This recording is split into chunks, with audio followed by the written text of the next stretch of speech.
Hello guys, welcome back to house of a mission.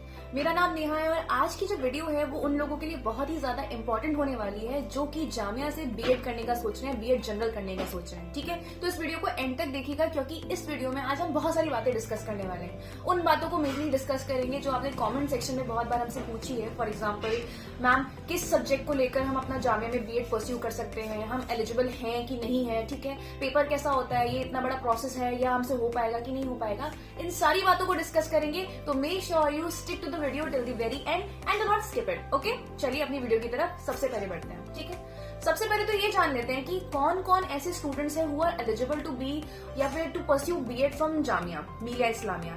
इस video में मैं specifically Jamia की बात कर रही हूँ, मैं किसी और यूनिवर्सिटी की बात नहीं करूंगी। ठीक है, तो मान लीजिए ये बात जो है वो डायरेक्टली रिलेट करती है आपके ग्रेजुएशन से। अगर ग्रेजुएशन में आप जिस भी सब्जेक्ट से टीचर बनना चाहते हैं उस सब्जेक्ट को आपने एटलीस्ट 2 साल तो पढ़ा होना चाहिए, विच मीन्स 4 सेमेस्टर्स के लिए अगर आपने उस सब्जेक्ट को पढ़ा है तो आप उस सब्जेक्ट के थ्रू जामिया में बीएड परस्यू कर सकते हैं। ठीक है, अगर आपने वो जो सब्जेक्ट है, मान लीजिए अगर आप ज्योग्राफी के टीचर बनना चाहते हैं, इंग्लिश के टीचर बनना चाहते हैं और अगर आपने वो सब्जेक्ट सिर्फ और सिर्फ 12th तक पढ़ा है और ग्रेजुएशन में उसे पढ़ा ही नहीं, तो आप इसके थ्रू बीएड अप्लाई नहीं कर सकते। ठीक है, तो जैसा कि मैंने कहा, आप प्रोस्पेक्टस में भी देख सकते हैं that you should have at least studied that subject for 2 years in order to apply that subject in Jamia Millia Islamia. ठीक है, ये हो गया। दूसरा हम बात कर लेते हैं कि जामिया के पेपर के बारे में। पहले मैं आपको अपना इंट्रोडक्शन दे देती हूँ, ये तो बहुत इंपॉर्टेंट है। क्यों इस वीडियो को देखना आपके लिए इंपॉर्टेंट है, वो इसलिए because I myself is pursuing BEd from Jamia Millia Islamia. I am in my 2nd year।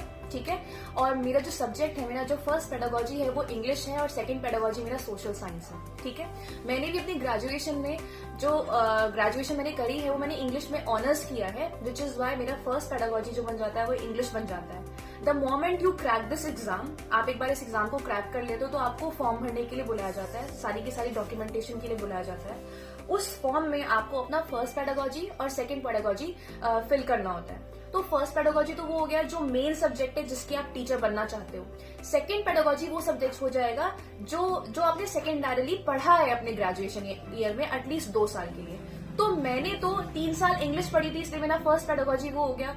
मैंने 2 साल के लिए सोशियोलॉजी भी पढ़ी थी, विच इज वाई मेरा सेकंड पेडागोजी क्या हो गया, सोशल साइंसेज हो गया। ठीक है, तो यहाँ तक क्लियर हो गया कि हम किस तरह से हमें सब्जेक्ट डिसाइड करना है और कौन कौन नहीं परस्यू कर सकता है जामिया में बीएड। आइए बात कर लेते हैं अपनी वीडियो के सेकंड पार्ट के बारे में, which is mostly what we started this video for, which is the paper. ठीक है, जामिया का जो एंट्रेंस एग्जाम होगा वो किस तरह का होता है, कितना टाइम मिलता है, कैसे सॉल्व करना है, कौन कौन से सब्जेक्ट्स आएंगे और क्या स्ट्रैटेजी होनी चाहिए उस एग्जामिनेशन की प्रिपरेशन के लिए, उन सब के बारे में बात करेंगे। ठीक है, सबसे पहले जामिया का जो एंट्रेंस पेपर होता है उसमें कुल मिला के 170 क्वेश्चन आते हैं। ठीक है, जिनमें आपका हर क्वेश्चन 1 मार्क का होता है, बट नेगेटिव मार्किंग भी होती है, विच इज अराउंड 0.25 मार्क्स। ठीक है, और टोटल पेपर सॉल्व करने के लिए आपको 3 घंटे दिए जाते हैं। ठीक है, अभी जो पेपर है वो ज्यादा टफ पेपर नहीं होता है कि it is like one of the hardest paper, आप इसको सॉल्व नहीं कर सकते। ये पेपर बहुत जनरल होता है, इसमें मिक्सचर ऑफ सब्जेक्ट्स होता है। तो आपको इस पेपर में टीचिंग एप्टीट्यूड देखने को मिल जाएगा, मैथ्स देखने को मिल जाएगा, रीजनिंग देखने को मिल जाएगा,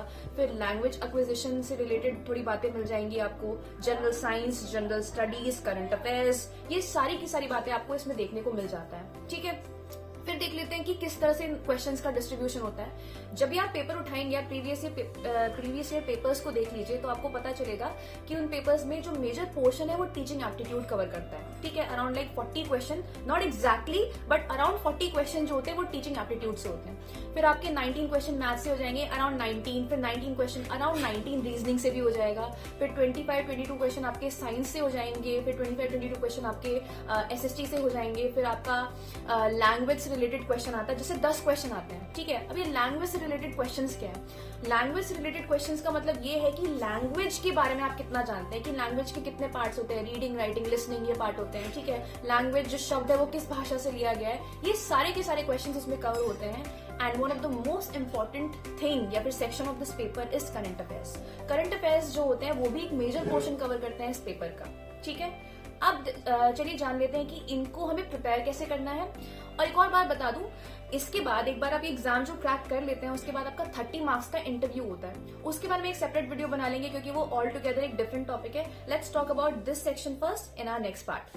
अब जो मैं आपको स्ट्रैटेजी बताने वाली हूँ वो सिर्फ और सिर्फ मेरी स्ट्रैटेजी नहीं है, like how I prepare for my exam, वो तो बातें इसमें इंक्लूडेड होंगी ही होंगी, बट इसके साथ साथ जो मैं आपको टिप्स बताने वाली हूँ वो जितने भी मेरे फ्रेंड्स हैं जो जामिया में बीएड अभी परस्यू कर रहे हैं उन सबका भी मानना है इक्वली कि ऐसी सारी बातों को एक एस्पिरेंट को ध्यान में रखना चाहिए while preparing for this particular exam. ठीक है, तो सबसे पहले आपको पेपर में देखने को मिल जाएगा टीचिंग एप्टीट्यूड। ठीक है, अगर आपके पास बहुत टाइम है, एज इन फॉर अगर आपके पास 1 साल है या फिर इतना ही अगर लगभग टाइम है, तो आप टीचिंग एप्टीट्यूड के लिए यूट्यूब पे बहुत सारे ऐसे टीचर्स हैं जो टीचिंग एप्टीट्यूड के बारे में पढ़ा रहे होते हैं। ज्यादा डीप जाके आपको चाइल्ड साइकोलॉजी या फिर पेडागोजी ये सब नहीं पढ़ना है, बट हाँ एक जनरल ओवरव्यू आपको बहुत सारे टीचर्स के थ्रू मिल जाएगा। In my case what I did, मुझे नहीं लगा कि इतना ज्यादा डीप देखने की जरूरत पड़ेगी, क्योंकि अगर आप पेपर के क्वेश्चंस को पढ़ते हो तो आपको ये पता चलेगा वो ऐसे क्वेश्चन होते हैं कि even a general person who has like a common sense can also attempt those questions. ठीक है, कॉमन सेंस वाले लोग भी अटेम्प्ट कर सकते हैं। तो मैंने क्या किया था, फिर भी श्योरिटी तो चाहिए होती है, तो मैंने एक किताब खरीदी थी, बहुत पतली सी किताब होती है, उसका नाम है आर गुप्ता की टीचिंग एटीट्यूड एंड एप्टीट्यूड। बहुत बार आपने रील्स में भी देखा होगा, मैं यही किताब सजेस्ट करती रहती हूँ। अब इस किताब के बारे में इतना स्पेशल क्या है, इस किताब के बारे में स्पेशल ये है कि किताब बहुत पतली है, पहली बात तो देख के डिसहार्टनिंग नहीं लगता है, दिल नहीं टूटा कि इतनी बड़ी किताब करनी पड़ेगी। इस किताब में क्या है, थोड़ी सी थ्योरी दी हुई है, बहुत सारे एमसीक्यू दिए हुए हैं। ठीक है, उन एमसीक्यूज को प्रैक्टिस करते करते आपको एक जनरल आइडिया आ जाता है कि टीचिंग एप्टीट्यूड आखिर में किन बातों को ध्यान में रख के बनाया जाता है, किन बातों को आपको ध्यान में रखना होगा in order to think about being a teacher in future. ठीक है, दूसरा आता है आपका, बात कर लेते हैं मैथ्स के बारे में और रीजनिंग के बारे में। मैथ्स अगर आपको सुन के लग रहा हो बहुत ही डॉन्टिंग है, बहुत ज्यादा प्रिपेयर करना पड़ेगा, मैथ्स इधर उधर से करनी पड़ेगी, एसबीआईपीओ इतने बड़े बड़े लेवल सॉल्व करने पड़ेंगे, तो ऐसा कुछ भी नहीं है। ठीक है, आपको कुछ नहीं करना है, पिछले 5 या 6 साल के क्वेश्चन पेपर उठा लीजिए, उसमें से मैथ के क्वेश्चन बना लीजिए और रीजनिंग के क्वेश्चन बना लीजिए। वही क्वेश्चन मोस्ट केसेस में या तो वही क्वेश्चन या फिर उसी टाइप के क्वेश्चन आते हैं, टाइप कभी भी नहीं बदलता। तो आपको कंपाउंड इंटरेस्ट के क्वेश्चन मिल जाएंगे, रीजनिंग में आपको डायरेक्शन मिल जाएगा, ब्लड रिलेशन मिल जाएगा, ये सारी बातें मिल जाएंगी। तो मैं सजेस्ट करूंगी आपको वही क्वेश्चंस को बार बार बनाइए। आपको अगर वो तरीका आ गया तो अगर डिजिट बदल भी जाए तो आप बना सकते हैं ना। ये तो यहां तक हो गई मैथ्स की बात और रीजनिंग की बात। फिर आता है आपका जनरल स्टडीज और जनरल साइंस की बात। टाइम बहुत है तो आप 10th तक की जितनी भी जनरल स्टडीज है, फॉर एग्जांपल इसमें हिस्ट्री आ गया, ज्योग्राफी आ गया, पॉल साइंस हो गया, वो कवर हो जाता है। ठीक है, और जनरल साइंस में जितनी भी साइंस के सब्जेक्ट है 10th तक के आप पढ़ जाइए। ठीक है, आपके पास एक बेसिक ग्रास्प आ जाएगी और कोई आपको टच भी नहीं कर पाएगा, फुल मार्क्स आ जाएंगे आपके इसमें। ठीक है, बट अगर टाइम नहीं है तो देन आई वुड सजेस्ट की बुक आती है जिसको हम बोलते हैं लूसिड की जनरल नॉलेज। उस किताब में ये सारे के सारे सब्जेक्ट्स का ना एक तरह से समरी दिया हुआ है, तो आप उसे पढ़ सकते हैं। और साथ ही साथ कुछ ऐसे भी टॉपिक्स हैं जो जनरल नॉलेज वाले होते हैं, तो अगर 1-2 क्वेश्चन ऐसे भी आ जाते हैं ना पेपर में, तो वो किताब ये सब कवर कर देती है। तो मैं तो कहूंगी वो तो एक पूरी तरह से एक गिफ्ट हैम्पर, एक पैकेज है जो कि इसी चीज के लिए प्रिपेयर करवा रही है। आप उस किताब को भी कर सकते हैं, आप देख सकते होंगे अपनी टीवी वीडियो स्क्रीन पे। ठीक है, तो यहाँ पर हमने सब कुछ कवर कर लिया। फिर बात आती है लैंग्वेज रिलेटेड क्वेश्चन की।